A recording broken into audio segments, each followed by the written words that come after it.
Welcome to Popcorn Planet. I am Andy Signore, and Ellen DeGeneres is getting exposed again, this time by someone close to her. We have all the allegations as well as Ellen's response, and I gotta be honest, I don't believe Ellen. Let's break all this down. This is a doozy. All right, do you know who this person is? This person is Greyson Chance. Now, you may remember him more as this kid back in 2010. Did this amazing Lady Gaga cover in his school, and it went super viral, almost 72 million views back in April of 2010. And this was all during the Bieber craze. Everyone was trying to capitalize on YouTube blowing up and finding the next star. And so, of course, Ellen jumped at the opportunity to locate Greyson and bring him on her show. This was at the height of Ellen's powers. She decided to create a music label. She brought the cute kid on and then, was all happy to have him there, even surprised him with Lady Gaga, who phoned in and gave support, really nice support, I got to be honest. And then not only did she give him this piano and $10,000, she also signed him. She had him perform his first song live on television. Here it is. But why did she have to sit there looking down all proud at her new discovery as she just smiles and was like, this Bieber kid's going to make me so much money is the sort of the vibe I get looking back on it now, because apparently it wasn't all, rainbows. Now, later, as Greyson is an adult, he has come forward and he just did a big oaks expose in Rolling Stone magazine saying he was completely abandoned. He says that he's never met someone more manipulative, more self-centered, and more blatantly opportunistic than her. He also talks about he really didn't want to open up like this. He's been holding off, but so many people have told him not to do it. Before we even go through some of the reality of the article, let's hear him explain it in his TikTok here. This article came out today on Rolling Stone, and if you can see the headline, it says that I'm finally ready to talk about Ellen. It also says that the singer opens up for the first time about how he's never met someone more manipulative, more self-centered, and more blatantly opportunistic than her. And I stand behind all of it. I've been wanting to tell this story now for multiple years and was repeatedly told not to. But the truth is what you saw on TV and what was sort of pitched out, to the mainstream just wasn't what was happening behind the scenes. And I think now that I'm 25 and I'm older, I can recognize that what happened to me as a kid was not cool. It was not okay. And I've had to wrestle with so much of that PTSD and so much of that trauma as I've been growing up as a musician and as I've been fighting in the industry to continue to make music and to still do this. And I'm sure people will have a lot to say about the article and how I maybe appear ungrateful for her efforts in the beginning. And the truth is that I am grateful for her giving me a start, but I'm more grateful to myself for the moments when I got dropped and everything went awry when I was a kid. I'm thankful to 15-year-old me that picked up the pieces and kept on going and kept on fighting. And the last thing I will say is I am so continuously inspired by people that tell the truth and that muster up the bravery to tell the truth when it is difficult, when it's non-convenient, and when it's painstaking. That's why I did this, because I needed to tell the truth, and now it's finally out there. So read the article. Peace. Look, I read the article and I think the articles makes sense. It feels fair. The article, which is on Rolling Stone, you guys can check out, really just goes into how much Ellen, jumped at the chance to get him and sign him up, but then really, sent this whole, idea to his parents, his mom rather, and him. There's a quote in here where she's like, "You'll never have to work again."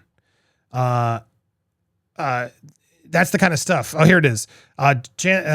Chance took his first ever plane ride. This is a kid who, what state? I don't know. They're in middle America somewhere, and they're flown out to the Ellen show. Ellen's now whining and dining, trying to sign under a label to exploit him, sign him up and monetize it. And to be fair, obviously, yes, helping to jumpstart a career because she can use her access.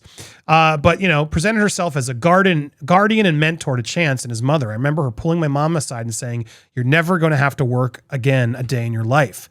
To Chance, he recalls, she'd say, I'm going to protect you. I'm going to be here for you. We're going to do this together. By the time Chance got to Ellen, Day of the Rival, the celebrated host who preached kindness and already conquered daytime television, was hitting all-time highs. She was doing American Idol. This was, again, height of Ellen. And she wanted to start a new unexplored venue, the music business, and the paparazzi kid was the perfect start.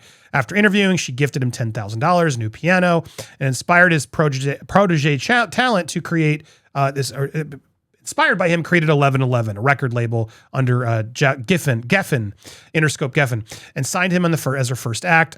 It was out Biebing the Bieber. That's why she did this. It was all marketing. It was all business. She got him high-profile managers, a deal at WME, and they made their first EP after that. And he goes on to sort of explaining how DeGeneres increasingly became really invested in the singer, but also became domineering and way too controlling. Chance says she was like a hidden eye over his career. My whole week, my whole month, my whole year could change with one text message from her. It was horrible. There was one time DeGeneres was sent a video of a scheduled performance for a different network. She didn't like what she saw, he says, and made him and his whole team redo the entire thing. If she had an opinion on any sort, the whole thing changed. It's not like he's just dominating. And this kid was like 12, I think, a 12-year-old. Ellen called Chance's mom. I'll never forget this. I just remember hearing on the side just yelling and beratement. What type of mother are you? Do you realize I went out of my way to get this for you and he can't sit down and watch it? This incident that he's talking about is she had gotten an advanced copy of Justin Bieber's Never Say Never, and she wanted him to watch it. Like, this is what we're doing. You better be my Bieber or else. This is really how this reads. People forget how old he was. Ellen was not very happy that he hadn't watched it because she thought it was important for him to guide his career based on what Justin was doing, says Chance's mother, Lisa. I don't remember exactly what she said, but she was berating. When Ellen asked to speak to the singer, disappointed isn't even remotely what I'm feeling right now, Greyson remembers her saying. It was clear that, okay, I'm a pawn in your game. So I watched the movie. Through a rep, DeGeneres declined to comment. Well, she has commented, and I'll get there in a second. After Chance's tour, he immediately hit the road, yada, yada, yada. There's some show, acting, etc. He was, this is a kid. This was a kid doing 14 to 16-hour days, balancing tours that Ellen's overseeing. Management would sometimes pull the teacher aside and be like, what can we do to, still do this interview and these shows? The mother confirmed this did happen a little bit, but not a whole lot. She's got to be careful because she's there being irresponsible too. But Ellen and her team clearly working this kid to death is what it felt like. And this is, again, a kid, just new to the industry, new to music. There were several times DeGeneres would go through his clothes and be a little controlling about what Chance wore.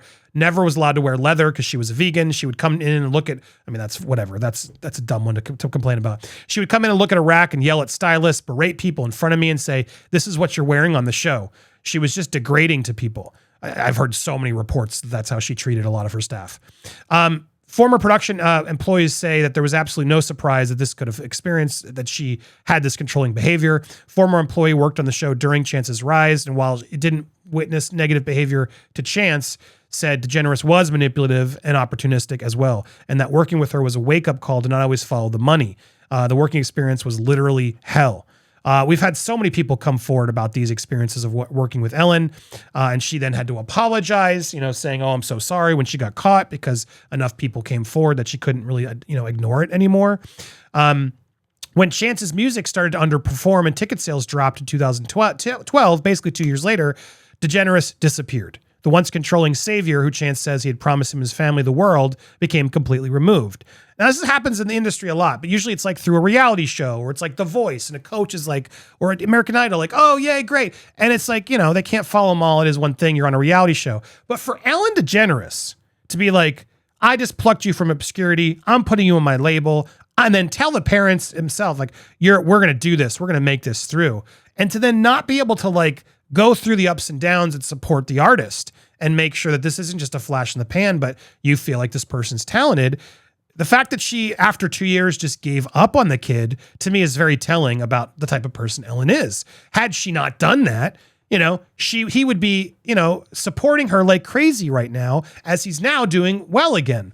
And that's what happened, because Ellen did decide to sort of keep coming back to sort of promote that she found him and wanted, as the thing continued to happen, Her agents, management, everyone just started disappearing, and DeGeneres would never call them back. I couldn't get a hold of her, couldn't talk to her. He did, whenever the only time she would do it was when she would bring him onto the show to sort of remind viewers of like, oh, look, our singer is singing. I would come on and it would be such a fake smile. She wouldn't even ask, how are you doing? How are you holding up? It was just like, here's what we're going to talk about. We'll see you on there. And she would just sort of make it like, okay, come on, I'm going to do my obligation. You're doing the show and nothing else. Chance's mom takes a more nuanced view of DeGeneres' role. I think Ellen is a businesswoman, and if something isn't trending the way she wants it to, she's going to put an end to it because it's business for her. It's not warm and fuzzy. I don't think she invited people to be part of her life or take someone under their wing. Like, she did it if she didn't want to see something come out. She wouldn't do it if she didn't want to see something come out of it. If it wasn't moving fast enough for her, that's when she started to shut down or shut us out. So there were other label mates complained, said they had the same experience with her. The way it was portrayed, she was going to be working with you every step of the way, and it's going to be amazing. And for me, growing up in a family with little money, you put trust in her, and she really let us down. Luther says that when the Interscope offered opinions on her music, Ellen kind of dug her heels and was like, that's not what I want to do. So here she is, like, going against the music labels people to tell them what to do, and then they fail, and then Ellen's like, what? Sorry, you're not good enough. I guess it didn't work, when she's the one who's always in there trying to make it her style. Knowing that you're dealing with children and people's dreams, that's serious. It's upsetting. And I think that's really why I'm upset, because sure, artists, up and down, you don't always have the sales, etc. But to pluck a child from obscurity, to tell their parents that, and to not be there through every step of the way and feel like an obligation to be like, we're going to make sure we really do this, to do that and mislead them, man, that's gross. That's gross. So then Chance goes on and tells a story. Oklahoma is where they're from. He did online school, and it just was hard to come back after that fall. I can't imagine being a teen, like late teen, and dealing with all this. And so he gave up. He gave it up. He went to school, and then he eventually decided through his college experience that after retiring and attending the University of Tulsa, he said leaving music for college was his way of holding up a middle finger. It was me going, you could have had an amazing artist on your hands, but F this, I'm not going to do it anymore. I'm quitting. But his instinct drove him back to making and releasing music again. As college, he was able to experience music as a fan. He didn't feel so locked in. It was only through that retirement process where I realized that it's not on them anymore. This is on you. This is your life. This is your career. What do you want to do with it? That's good advice that Ellen could have given him and encouraged him throughout. Take a break, kid. Let us know when you're ready again. You are a kid. Go to school. Enjoy your life. Ellen's clearly not giving him that feedback. Ellen left him high and dry and didn't want to be there. He came back with Portrait, his strongest project to date, which reminded listeners of the talent that they'd forgotten. And then when the momentum suddenly returned, Chance returned back to Ellen to perform Shut Up and sat down for an awkward interview, the place of active trauma for me. She came out during sound check. She looked at me, hugged me, and said, "How have you been?" And that just killed me, because I was like, what do you mean, how have I effing been? Where have you been? Chance's mom remembers that that DeGeneres had become pretty distant. During the interview, DeGeneres would share how proud she was of him for coming out gay 2 years prior. Chance felt the praise was cheap. She had nothing to do with that. When I came out, I hadn't spoken to her in years. That's so messed up. And now you're showing the world as if we're so tight, we're so good. And behind the scenes, you're insanely this manipulative person. Here's that sort of engagement they had. When I look at the interviews and I look at my eyes, I see so much anxiety and so much PTSD, because I'm there holding on for dear life going, I need this TV gig. I was 100% faking it. And I felt like she was 100% faking it with me too. After that day, Chance vowed to never return to the show. His career continued to rise, and he just, didn't go. He started going down, having his own issues with vodka, etc., and says therapy helped him develop better habits as he continued to release new music. And now he's finally ready to move on. He does have a new album to promote, and Ellen's going to make a point of that in a second and saying that's why he's doing this, which brilliant. He should do it. If he's been holding on to a story, you want to do it when you want to promote something. You're going to finally reveal your Ellen story, because it's going to get people's, you're going to get back on people's radar. So anyway, he says, look, he's like, as much as I would like to say that I could have made this album without my past, I just don't think it's true. I just need to be more honest with myself moving forward, because that's how I become better from all this. And he says, I thought there's one part I wanted to get to before I show you Ellen's. He saw Lady Gaga. He says, Lady Gaga is amazing. She who saw him, briefly from time, but kept in touch. I need you to have fun while you're doing this. You're 12 years old. That's good feedback that Lady Gaga was giving, and not the same Ellen feedback. Gaga Gaga said, "You're an effing man now. This is crazy." She had been there for me in ways that Ellen never was. In March, when Ellen was wrapping up the show, they wanted him back in their final shows to sort of be on one of her sort of, moments of how this is what Ellen's done for people. And he refused. Apparently they asked him multiple times, offered up appearance during the show's final 2 weeks during peak viewership. I couldn't do it. I turned down a national TV gig on the eve of an album release, which is probably not a smart thing to do, but I had to do it for my integrity. So right there, that's important to me because he didn't show up in those final weeks. And I believe she probably did ask him and he turned it down. So if Ellen wants to say that he's doing this for publicity, why didn't he take that gig then? The fact that he turned down that last week is, I think, a very telling sign that he wasn't out for publicity, because he would have done that. A liar would have done that and then done it later, like Wade Robson and Michael Jackson claimed. You know what I mean? Like, he would have done both, and he didn't do that one. So to me, that was a very telling moment to see that, all right, he does have integrity. And so he's like, let's pop a bottle. It's off my chest now. The first part of my career, I owe a lot of thanks to her and that team. But the reason why I'm here today about this album, I owe effing nothing to her, because I was the one that had to pull myself up. She was nowhere to be found. Now, Ellen has responded. And said that she's, an insider says she went above and beyond to help the singer.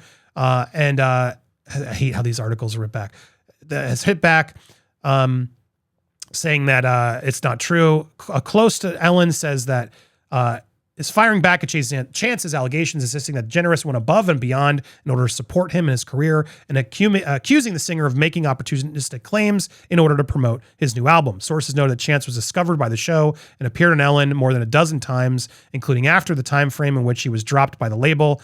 Addressing the singer's accusations about the cold treatment, the insiders told Daily Mail this was not the experience the Ellen team had with Chance, insisting that she had nothing to do with the downturn in his career, noting that sometimes things just don't take off. The insiders added that Chance did not make any complaints during that time and continued to appear on the show to launch his new projects. Chance is currently launching a new album and has taken this time to go after Ellen with opportunistic claims, the source alleges. What do you guys think? I don't buy it, because Ellen's trying to have it both ways. Well, we brought you on the show so we could say that you're doing great, but were you there to help him be great?